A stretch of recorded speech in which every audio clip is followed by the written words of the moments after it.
You're watching Straight Talk Africa. I'm Haydé Adams. Hello and welcome.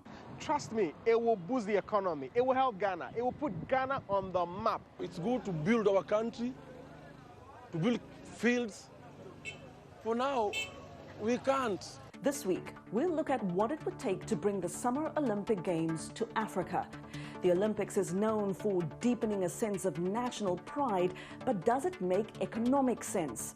Also, unfiltered and in his own words, Tokyo Olympic silver medalist Abdi Nageeye on the incredible moment of sportsmanship that went viral. The Somali-born runner tells me why he took a risk for his competitor and why he would do it again. We'll have major sporting moments, analysis, and your opinion. Straight Talk Africa starts now.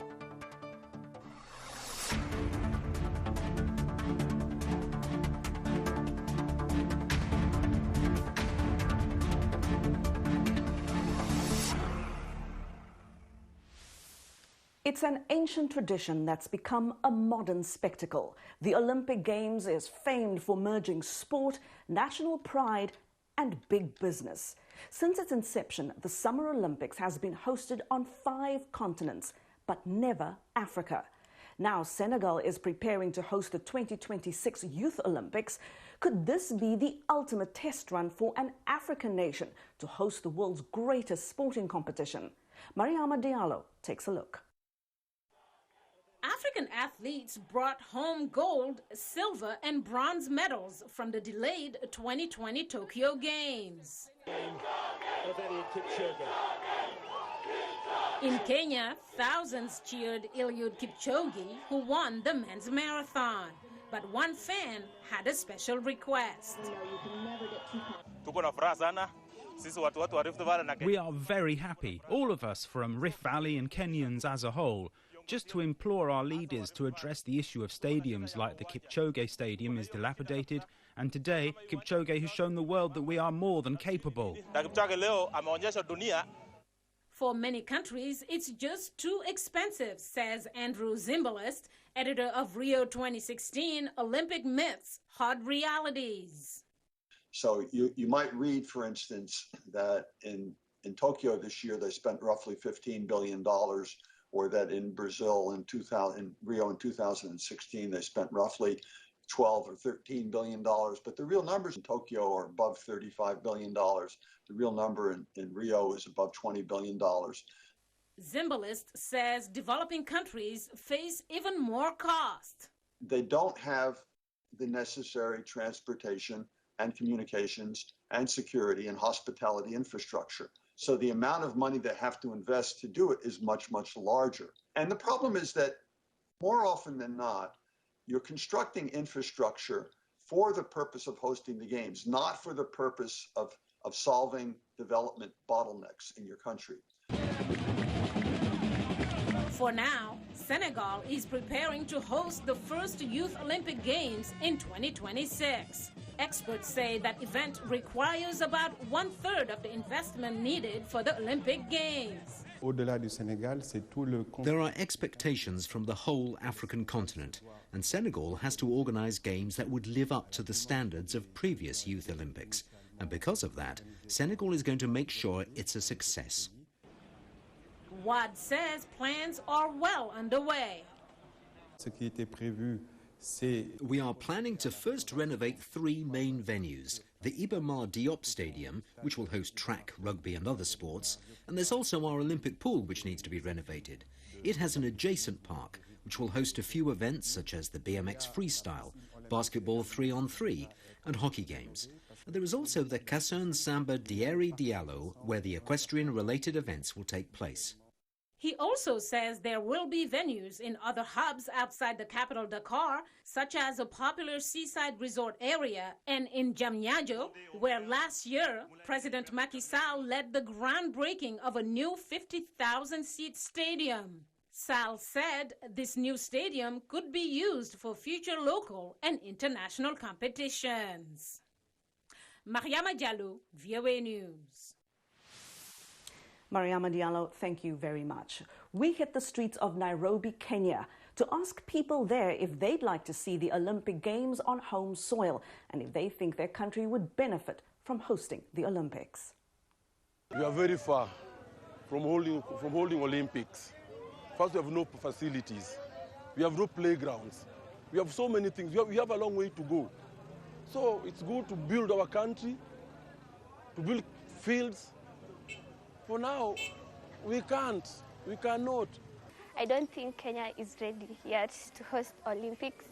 First of all, we do not have enough resources as a country and enough space, because at a particular time, like right now, we have a lot of economic baggages that we cannot have time and resources to host Olympics as compared to other countries like Tokyo. You see, the technology is advanced, but as for now, as Kenya, we are in a third world country. We are still developing bit by bit, so I don't think right now we are able. I think Kenya, if we can host the Olympics, I think we can benefit because of resources. If this is part of the resources which we are using from for the children, I think we will be having a lot of challenge. So the best things to do is they build up resources, and then so we can be able to host the Olympics. Okay, now we know how people feel. Well, France is set to host the 2024 Olympics, and it has already put the world on notice that Paris will be doing it on the cheap with a budget of just over $8.6 billion. Now, that's compared to the Tokyo Olympics, which is already on track to be the most expensive games in history, with more than $20 billion in spending. And while hosting the Olympics can often showcase a host nation's qualities, it can also expose that country's weaknesses. What can African nations learn from the expensive experiences of former host countries? I asked my guests to help us understand what exactly it would take to bring the Summer Olympics to Africa. And joining me are Mwamoyo Hamza, acting managing editor of VOA's Africa News division here in Washington, D.C., as well as Paul Frimpong, an economic and investment analyst, and he joins us from Ghana's capital of Accra. Gentlemen, thank you so much for joining me. Hamza, I'm going to start with you for some commentary. The Tokyo Olympics now officially behind us. African nations are celebrating the victories, the medals, and the absolutely great performances and sacrifices that their athletes have made in the midst of a pandemic, no less. How do you think Africa's athletes did this time compared to past games, and what were the real standout moments for you? Well, not as good as Rio 2016 overall, where Africa finished with a total of 45 medals, 10 gold. In Tokyo, Africa finished with a total of 28 medals, but they had 11 gold medals, one more than Rio 2016. So with 10 medals total, Kenya was the top-ranked country at number 25 out of 86 countries, and Kenya was also the top-ranked African country in Rio.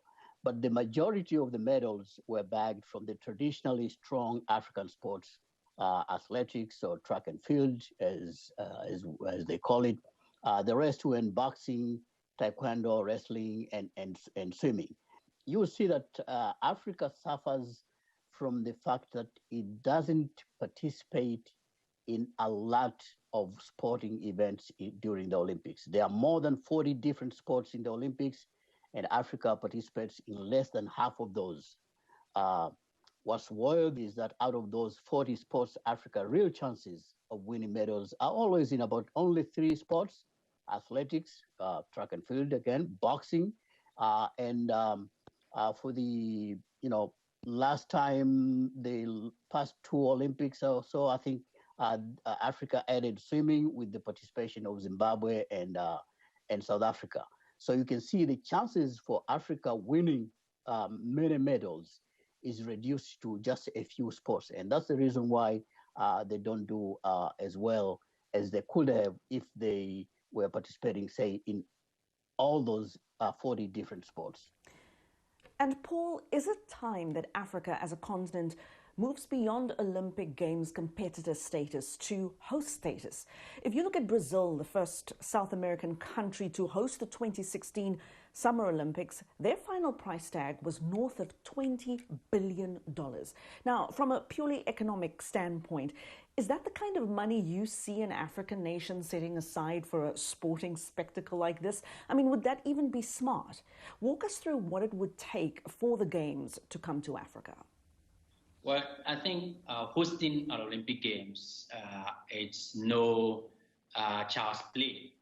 If you look at the sheer size and scale of the kind of commitment that host cities or countries have to put in place to be able to deliver an Olympic Games that is better than the previously held one, which is obviously what the IOC will be looking at, because obviously once we have Tokyo 2020, you will want to see Beijing 2022 to be better than what we experienced in Tokyo. And that comes at a very huge level of commitment on both sides.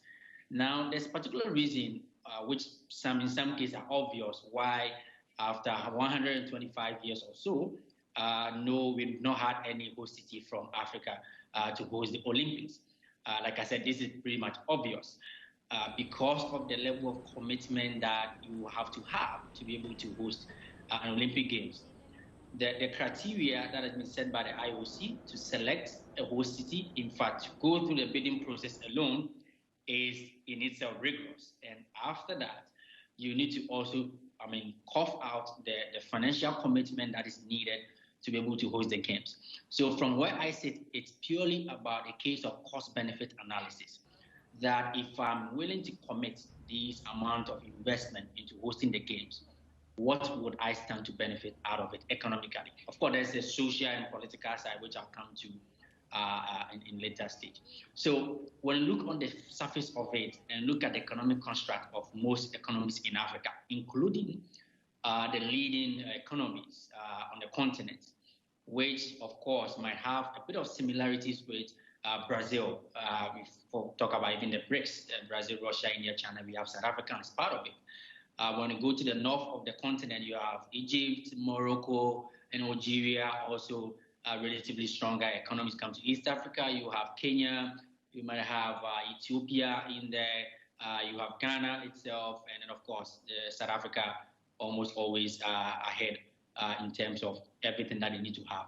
Now, the cost of involving yourself in the Olympics and to be able to host the Olympics, it's very enormous. Now, even Brazil, which hosted the 2016, fell short. There was a loss of about $2 billion or so that the country has to cough up. And following the Olympics, we saw riots in Rio de Janeiro and other parts of Brazil, people agitating for due to economic hardship.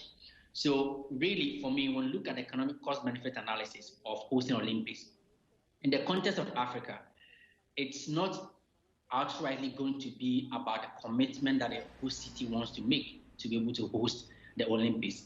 Because when you look at the roadmap of hosting Olympic Games, you get about 7 to 10 years space to be able to invest in the infrastructure and operational costs that are going to be involved in hosting Olympics. But then you need to have the basic, obviously, because you look at most of the cities that have hosted Olympics in the past, you're going to have countries or cities that already have the basic infrastructure already fixed. So all they do is they refurbish or rehabilitate these infrastructures and then also add new investment to cater for the new sports and the scale of which the Olympics is going to. But currently, when you look at the continent of Africa and major cities, the basic infrastructure that are needed to be able to say this host city or this proposed city can host the Olympics, it's not something that you can really pinpoint.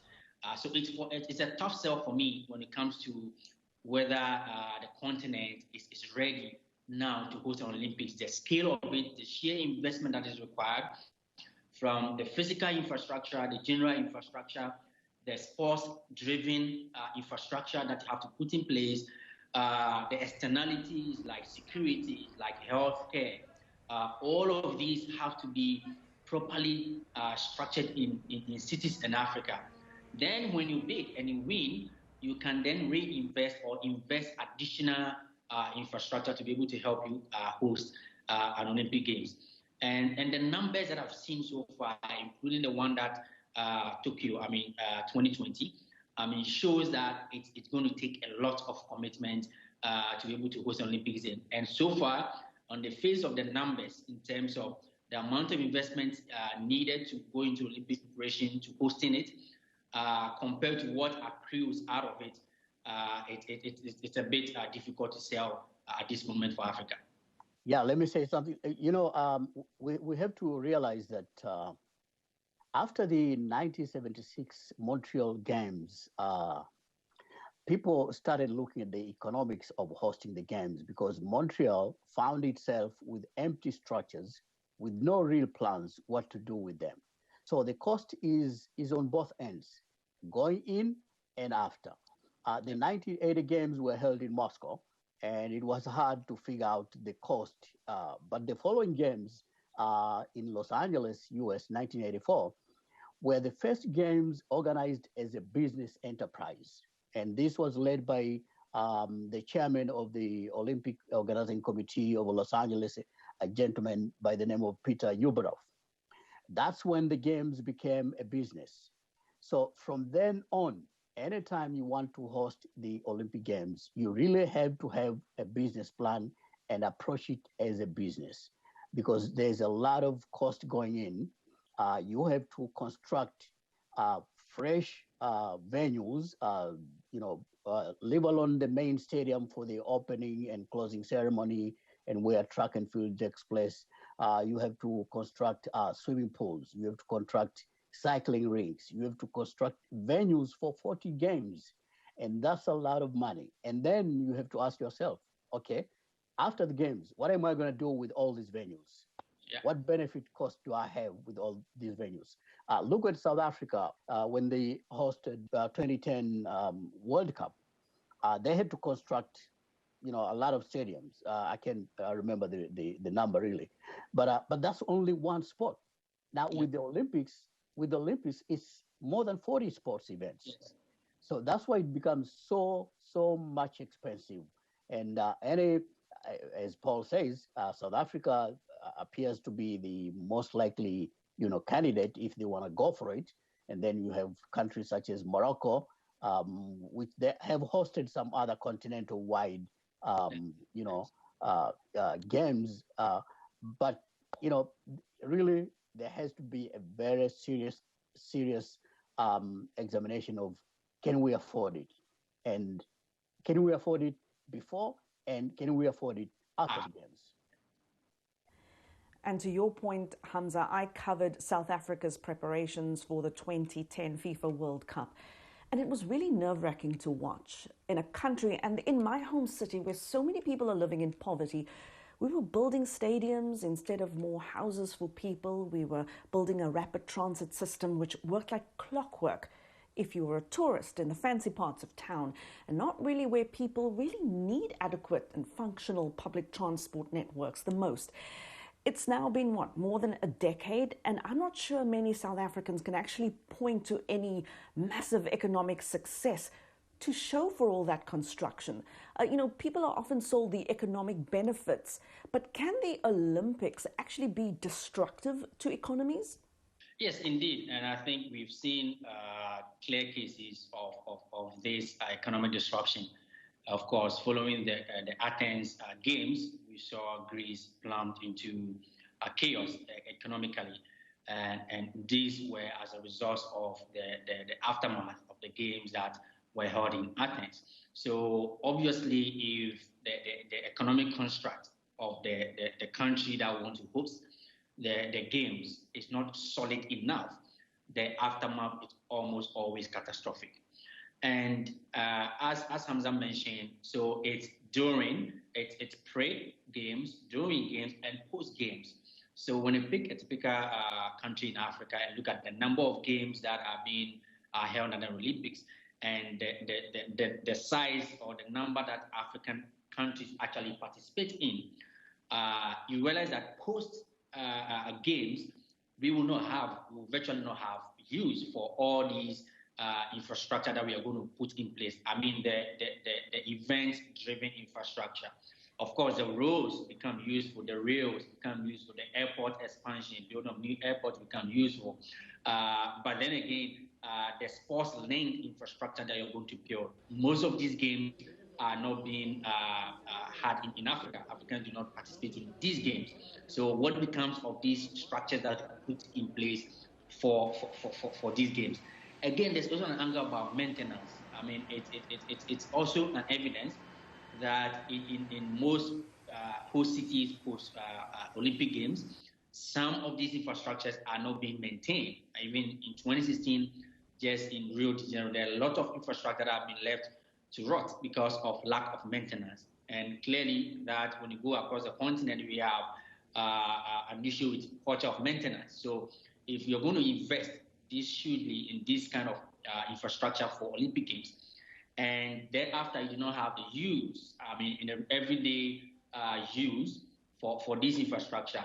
Again, the cost of maintaining this infrastructure could also be a burden on the continent. So clearly, it could be a very disruptive to the real economic activities that need to go on. So for me, I think what I would say is that we need to look at ensuring that the basic infrastructure need that the continent requires to boost economic activities are put in place before an attempt is made on an Olympic Games of this scale. And I think that will save the continent a lot. One of the incentives that people put forward in hosting, say, such Olympic Games is you increase your chances of winning, medals. But I don't think that would be the case in Africa because let's say South Africa decides to host the Olympic Games. They already have some stadiums, so they will have to still incur the enormous cost of other building other venues. But still, South Africa is not going to participate in 40, sporting events of the Olympic offers. It will probably be track and field, swimming, taekwondo, boxing, the traditional African, sports that we participate in. So the number of medals that South Africa will get, just for taking advantage of being the host, will still be minimal. So the main consideration should be, in the case of Africa, is the economics of hosting the Olympic Games. What are the economic benefits? And as Paul touched on, all those things, what do we get out of it? And is this beneficial for the masses?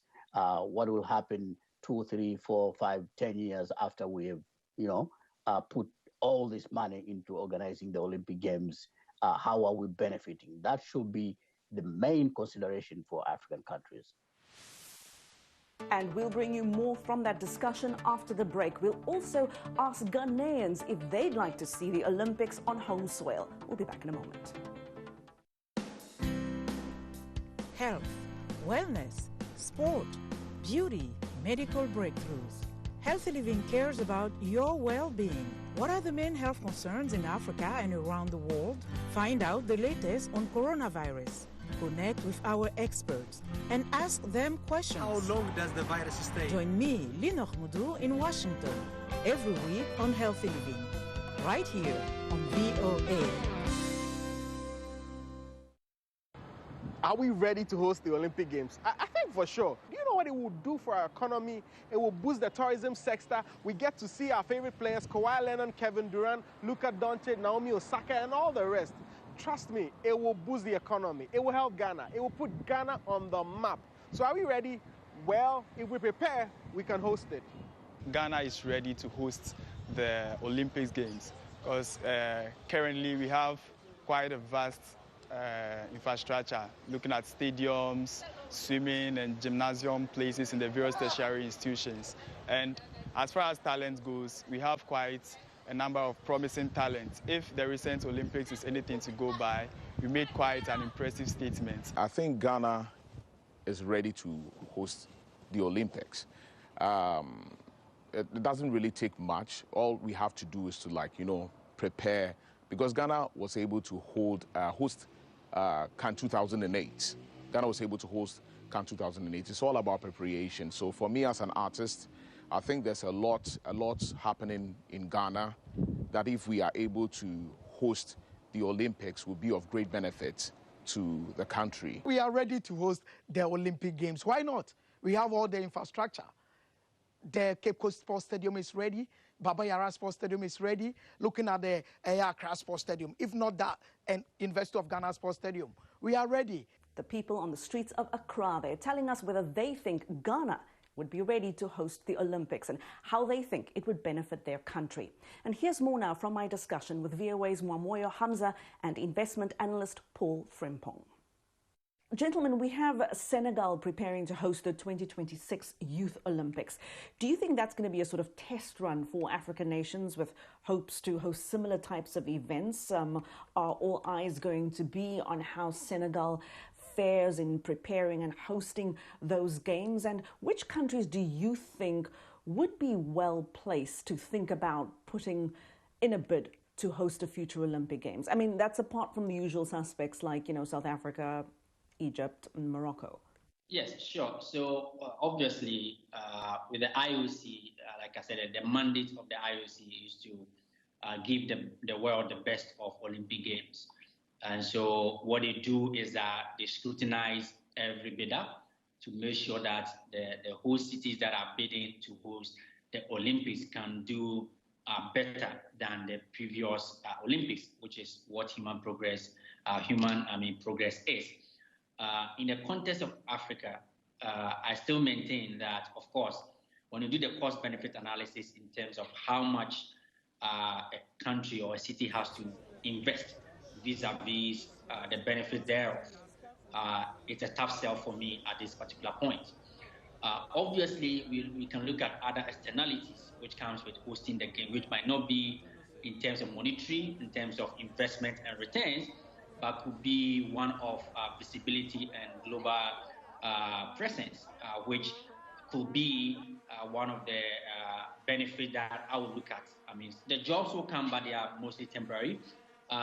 You might get tourism-related revenue as well. I mean, pre-games, during games, and post-games to some extent. Of course, it all depends on the political stability of these cities that are preparing to host the event.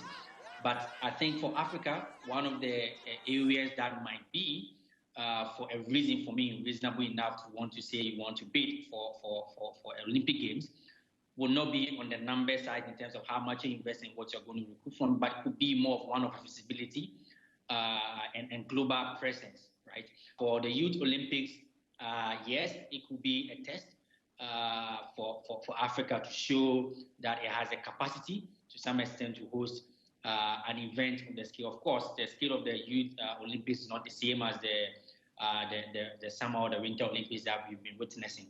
But it could be that we can show the way that we have the capacity to some extent to be involved in Olympic Games, but at a later stage as we see more progress across multiple cities on the continent. The World Cup, yes, but it was only for a single sporting event, which is football or soccer. So obviously that could be not be the main leveler to say that the continent is ready to host an Olympics. Off my head, in terms of countries with cities that I believe might have the capacity outside of South Africa and Morocco, I would say Addis Ababa, I would say Kenya, Nairobi in Kenya, I would say Accra, Ghana, and purely this is based on the scale of the economic structures of these countries. Obviously, we always mention South Africa first because of the level of development that the country has and the capacity that it has. And when you look at the cities that are involved in hosting the Olympic Games, whether they're going to run at a loss or otherwise, you can see that in the medium to the long term, they have the capacity to repay these losses without any strain of economic difficulty falling on the citizenry. Okay, so they have economic system or structure that is developed to the level that they can be able to absorb the loss that will come out of hosting the Olympics for the medium to the long term. That might not be the case for most economies in Africa. When you look at the debt level of African countries now, most countries are above the threshold of sustainability. So we look at even Ghana that I mentioned, our debt to GDP ratio now is above 76%. And the standard or acceptable level for debt to GDP ratio is around 60%. So even Ghana, that is counted among one of the top 10 economies on the continent, is having a debt to GDP ratio hovering around 76, and it's estimated to go as high as 82% of GDP. And that can pose a huge economic danger if such economy is preparing to absorb or take on more debt as a result of wanting to host the Olympic Games. That will not be sustainable in the short to medium and even the long term. So for me, I think it's going to be very critical for us to look at, unless there's a strong case of visibility and global presence and showcasing the continent. I mean, having more voice geopolitically, that could be the convincing reason to want to host an Olympic Games. But based on the fact in terms of the numbers that are involved, it will not be sustainable for any country on the continent or city to want to host an Olympic Games now. And Hamza, people are often sold the tourism logic, but do national pride and visibility pay dividends? Are there any long-term payoffs to speak of? Absolutely, because sporting events, they are great motivators. And as Paul says, they bring visibility, they bring some opportunities, even if some of them are temporary. There's good incentive in organizing a sporting event. Now, single off sport like soccer or athletics, that's more amenable to African countries because it doesn't involve multiple events. But when you talk of multiple events, as we are talking in Olympics, and just as Paul said, besides South Africa, let's say Morocco, Ghana, Kenya, I would also mention Egypt, because Egypt can do two city hosting, Cairo and Alexandria city. Nigeria may have the money to go in, but you also have to factor in the Lagos traffic. Where are you gonna put the Lagos traffic on top of the Olympic traffic? So that could make the cost even more exorbitant. So there's so many factors here to consider. And as you said, we're not saying Africa cannot host the Olympics, but it will be a big major haul, exorbitant task to take. Now, we've seen reporting in international media that fewer wealthier countries are actually now interested in hosting the Olympics. They just don't want to deal with the economic headache, with all that overspending and the waste. And of course, the controversies that seem to come with every Olympic Games. And if you add on top of that, in the last half century, every Olympic Games has gone over budget. Hamza, does this in your mind spell the beginning of the end for the Olympic Games? I mean, as an institution, or do you think it actually creates more space and opportunities for other countries, less wealthy countries, especially those in Africa, to get in on the game? Excuse the pun. I don't think it's the end of the Olympics. The Olympics will keep going on. I mean, it's such a magnificent event that the world waits for every 4 years. It's going to go on. People will find a way to host the Olympic Games, and the games will go. And I mean, in sports, in Olympics, you get to expose different kind of sporting events. You show the heart of the champion, the heart of participating in such a major events. It's such a good thing for human beings. So the Olympics will keep on going. I think if I were to advise the African countries in terms of the Olympics, is expand the games, the number of games that you are participating in. Don't just do the traditional track and field, boxing, swimming, boxing, taekwondo, and go into skating, go into cycling, go into diving, go into equestrian, go, whatever is within the means of African nations. We should expand, the number of events that we're participating. That will give, young people more chances of going to the Olympics than it does now. Now it's very limited. Even when we go, say for Kenya, they go and they get, good results. All the medals Kenya got, they got them from track and field, nothing else.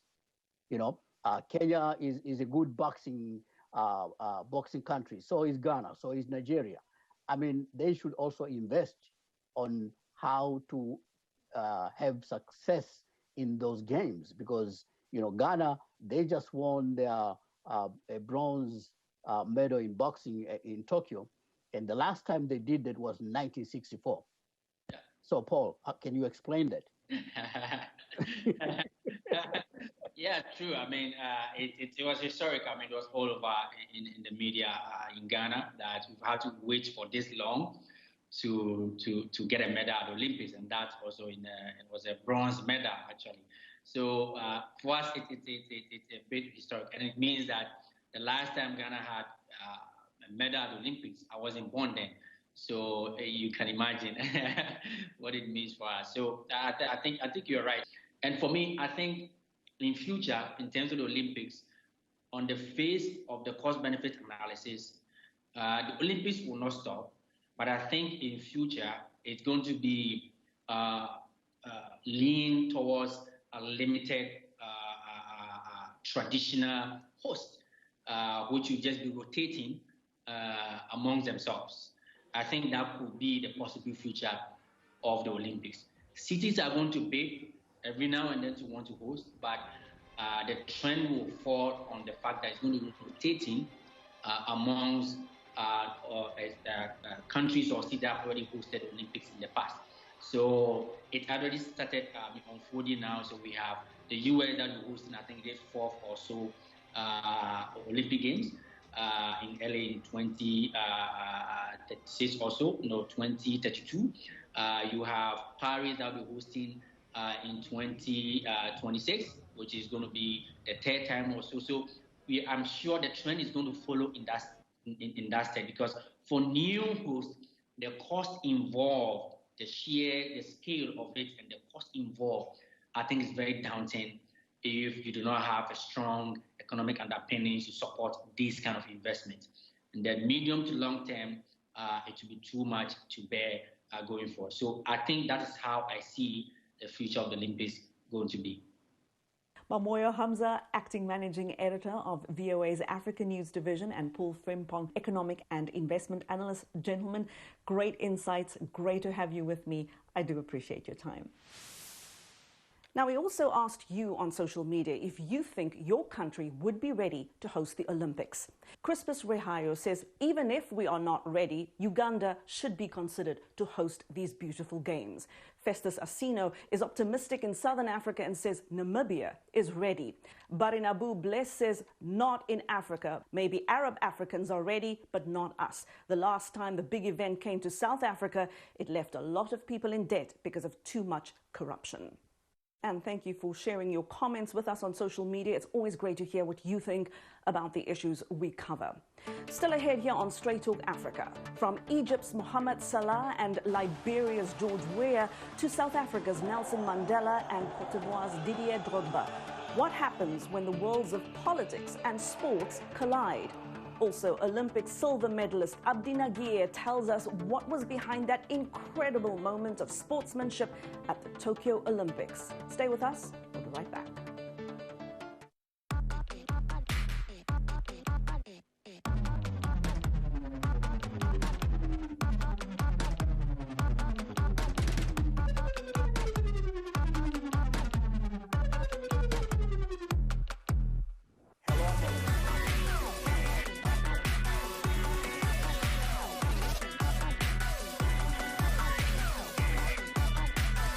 From around the world. Let's go. You're with Straight Talk Africa. Welcome back. It's been said that when athletes speak, people listen. And Africa has long produced world-famous athletes whose influence transcends culture, religion, and politics in their home countries. The continent has also produced examples of how sport itself can unite people in a way little else does. Radwa Saad is a researcher with the Africana Studies and Research Center at Cornell University here in the United States. She says African nations should take greater advantage of the power of sports to bridge divides in society. I asked Rad about the connection between sports and politics and what the one could do for a country that the other might not. And when we think about places where, people from different backgrounds are coming together, groups that normally wouldn't interact with each other or would otherwise have antagonistic relationships, spaces where leaders tend to emerge, where influential role models tend to emerge, then definitely I think it becomes critical to take seriously the role of sports. Because in a continent like Africa, sports is very much, is becoming more and more an avenue where people are beginning to articulate demands, needs, and aspirations. There's always been a tendency to focus on how sports has influenced relations between states, kind of through soft power, through sports diplomacy. But in the African context, in many other contexts across the world, where we know that the state is more or less lacking in legitimacy, where there may be very little avenues where people can express themselves, mobilize politically, where people don't feel like the leaders or the rulers are in any way representative of them, then, these conversations, which are political in nature, are being shifted into avenues or platforms where people are playing sports. And I think a part of this is because it is perceived as an apolitical space, but it is an apolitical space where political conversations, important political conversations, are happening. And Radwa, in the research work that you've done around this, you mentioned these examples of where the worlds of politics and sport have collided, with Côte d'Ivoire's Didier Drogba after a match pleading with warring factions to put their weapons down, and Mohamed Salah emerging as a favorite in an election in Egypt. In the last elections in Egypt, we had Abdi al-Sisi running against the candidate which nobody knew. The elections were more or less kind of seen as not free, not legitimate, not fair. But in a very serendipitous, spontaneous act of protest that was completely uncoordinated, over 1 million Egyptians showed up to the polls, crossed out the names of both candidates, and wrote Mohamed Salah.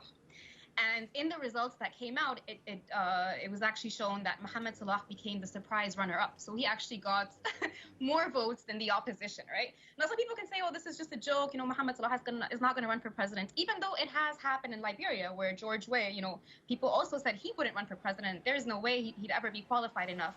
And then he actually went back to school to get his qualifications and ended up running for president and ended up winning, right? Mohamed Salah in particular, who has become a very, very unifying figure, arguably much more popular than the president himself. People are saying these are the kind of leaders, these are the kind of figures that we feel represent us.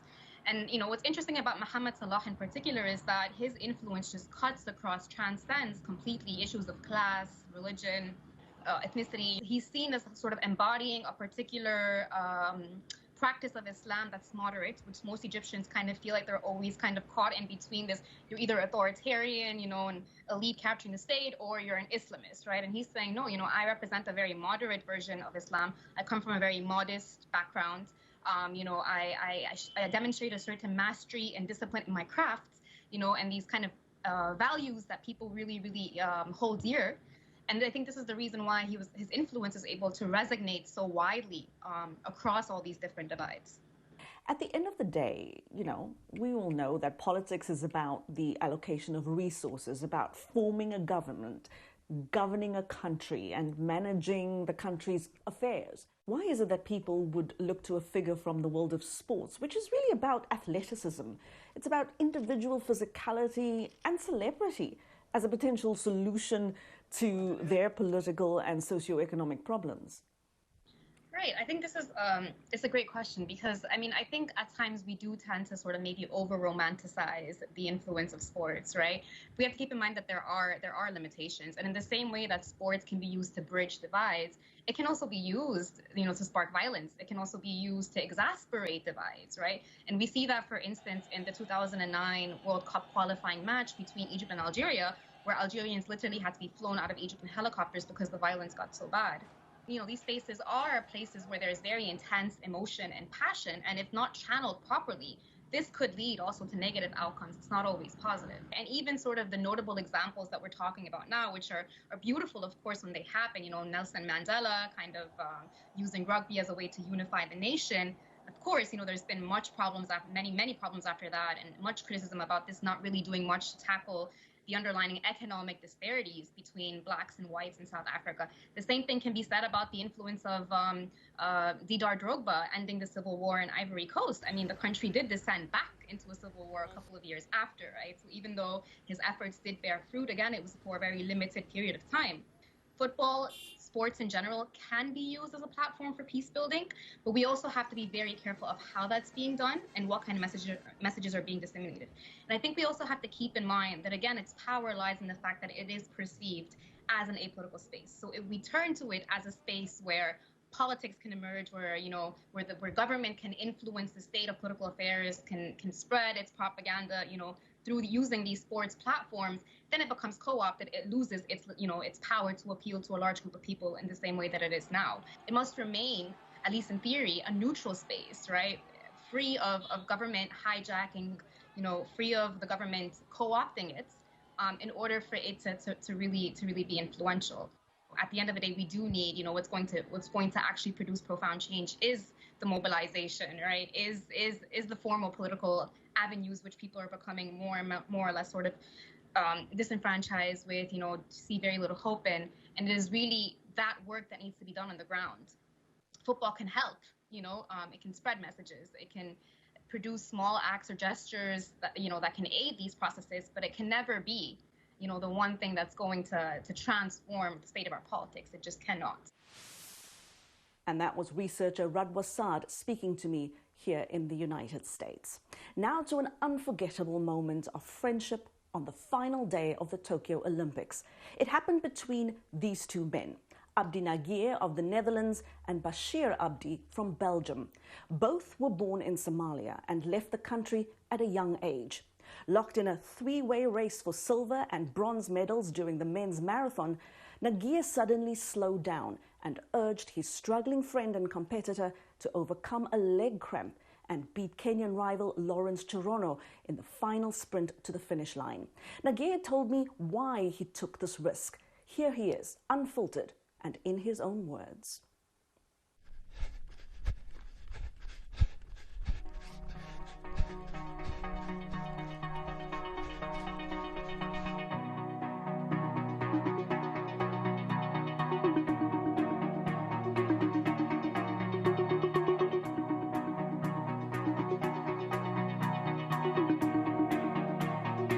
My name is Abdi Nageeye. I'm from the Netherlands.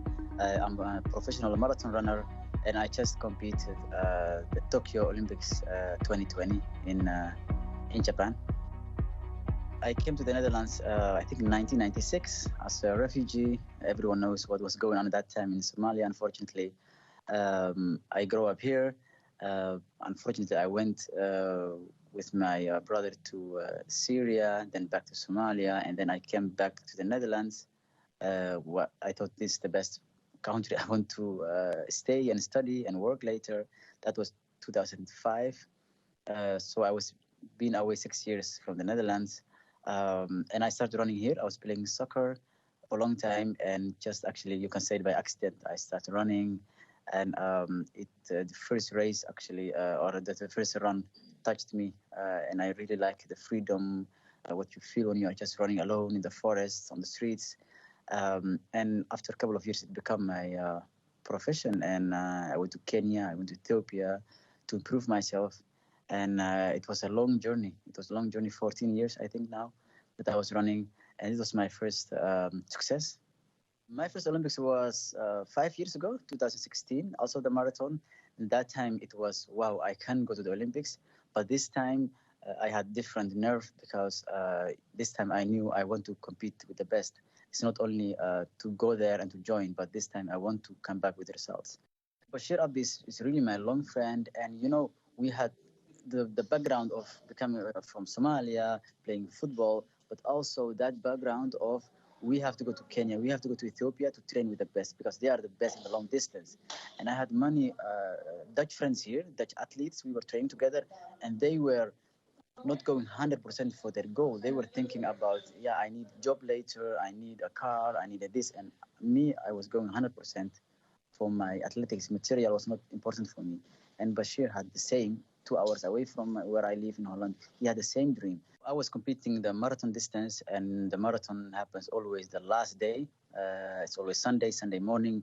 Most of the other races, other competitions are finished. If it's swimming, basketball, judo, everything is finished. The marathon, have so much respect. It's the last day. We are there at the start line. And the race was going good. I was prepared well for the heat and for the hot conditions. My fitness was also good. Bashir Abdi, who was now number 3, we are teammates since 5 months and long friends since 2008 when I started running. And at 39 kilometers, until that time, I would see him as one of my competitors that he can beat me. He was better than me in training. But also we had a very tough Kenyan athlete who was the winner of Boston Marathon and Chicago Marathon, who have incredible achievements.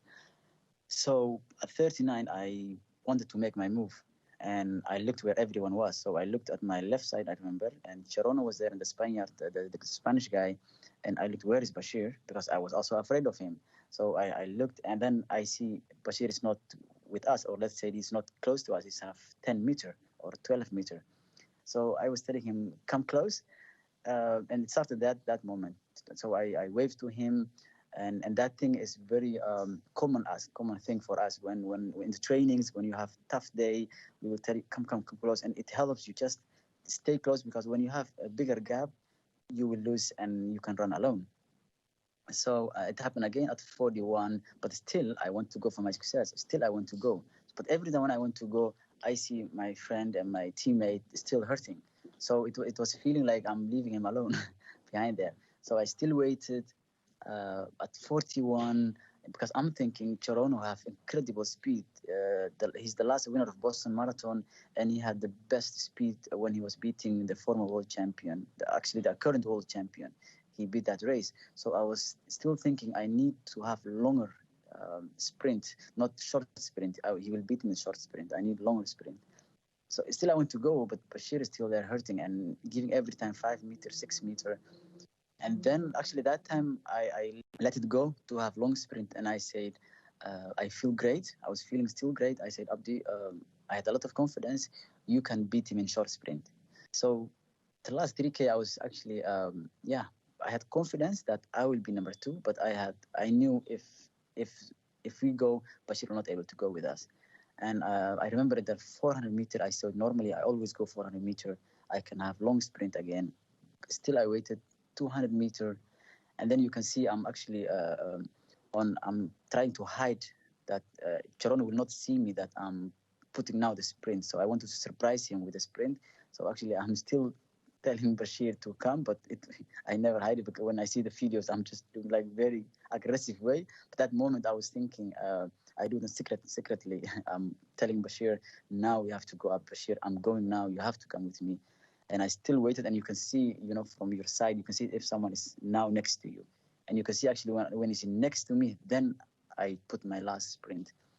It was crazy and we had interviewed together last time, and he said, if Cherono made any move from 39 until 150, 200 meters to go, I was not able to go because he had cramp. And with cramp, you can't sprint for long. You can sprint only for 6-7 seconds. That's it. And it was perfect scenario for him to make safe his bronze medal. And for Cherono, he didn't make the right choice, but it was like we were actually sent for Bashir actually to make sure that he will win the bronze medal. And after the finish, Eliud Kipchoge is my same sponsor, same manager for many years. I trained with him last 4 months. It was crazy that everything happened so good. And after 2 days, actually, I realized how special it was. It was amazing to finish like that. It means a lot. It was first time ever in that 14 years that my mother called me and told the neighbors came running to the house and telling her about my success. So it is everywhere now. My little brother who's in Canada, he was calling me and he said, do you have TikTok because you are going viral? I said, no, I don't have it, but everyone knows about it, and especially what I did for my friend and former countryman. Yeah, it means a lot, and I hope that I can give the same as someone like Halima, who do model in Canada, and Ilhan in the US, Ken Ann, who is singer, Mo Farah, who is a sir now and double Olympic champion, to give the Somali people that even if we are here, you can still have success, and that they have examples, someone who look like them, who have the same language and religion, that they can say, yeah, actually we can do something. My message to every Somali young girl or boy, or even to every African young boys and girls, is especially the ones who are in, first I have to start the one who are in Europe and America and in Canada. You have a chance. Even if your mother don't support you, tell him, put me in sport. And let your parents follow you when you are Saturday morning, you have training or you have a race. Let them drive you. Just tell them, I need you to come with me. The other people have their parents with them, and many Somalis they don't support their kids with sport. They just think, oh, school is enough, that's it. But sport gives you a lot of discipline. It's health for your body. It gives that discipline to work something, to have goal fully, and don't see each other directly as competitors. When you help each other as a team, you will grow, and the race that you will see, you will win. But before that, before the finish line, you have to help each other.